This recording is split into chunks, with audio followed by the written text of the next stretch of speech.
So in my creative process, I'm always trying to get to the point of flow because that's when my best work comes out.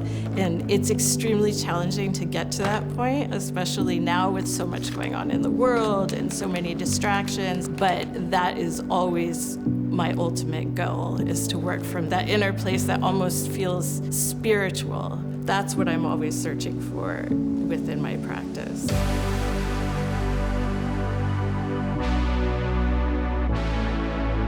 I'm a Seattle-based artist. All of my work is grounded in painting, but I paint on everything from shoes, clothing, giant installations, canvas, anything I can get my hands on. So my practice is very expansive and it's forever growing. My art is incredibly vibrant. I'm very drawn to fluorescent pink. And living somewhere that is so gray most of the time in the Pacific Northwest, I really need that color to activate my brain and my heart.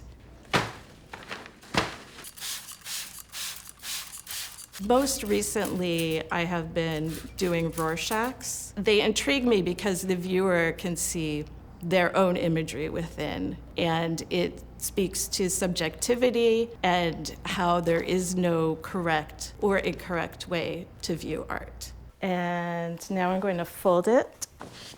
Even though I've seen the imagery beforehand, I never know exactly what's going to come out. So it's always a fun surprise to open it up. I grew up in Eugene, Oregon, and I have memories of my dad putting his paper in the bathtub to prep it for his watercolors, and he would periodically make paintings when I was a kid. So that helped me to understand that art was possible and it was a thing. His paintings are beautiful, and I feel like with my present day work, I am very heavily inspired by the watercolors, but I take it into my own hands and turn it into something a bit more activated.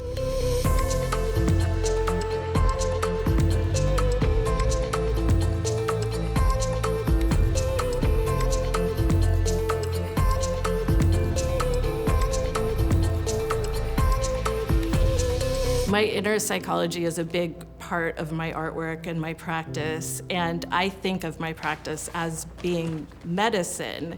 I have a lot of issues with mental health, and the painting is what helps get me through. I can't go more than 2 weeks without painting, or I start getting incredibly depressed.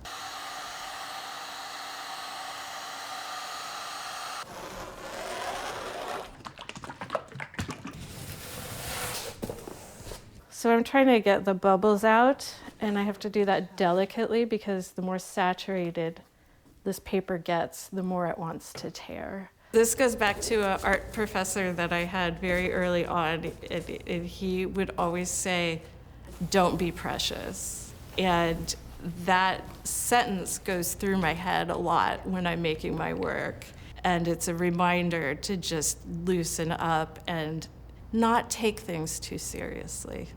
So during the pandemic, I started harvesting flowers, and I pressed them, and I started putting them into my artwork. The paint itself will keep the color, but as you can see, the flowers were already starting to fade.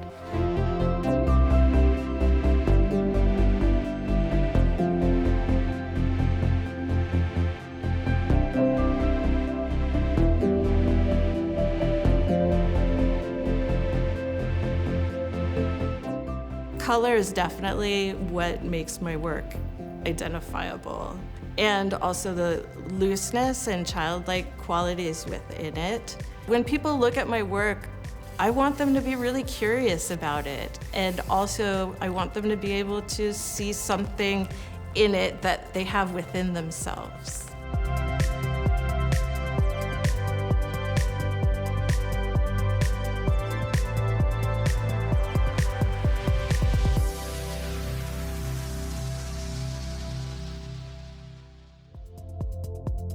Learn more about Liz at liztran.com. See her work in person at Patricia Rovzar Gallery.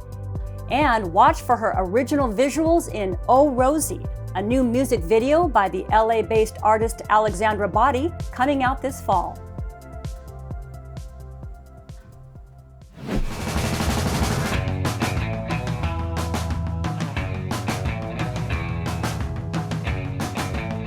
Catch Art Zone Friday nights at 8 and anytime online at seattle.gov/artzone.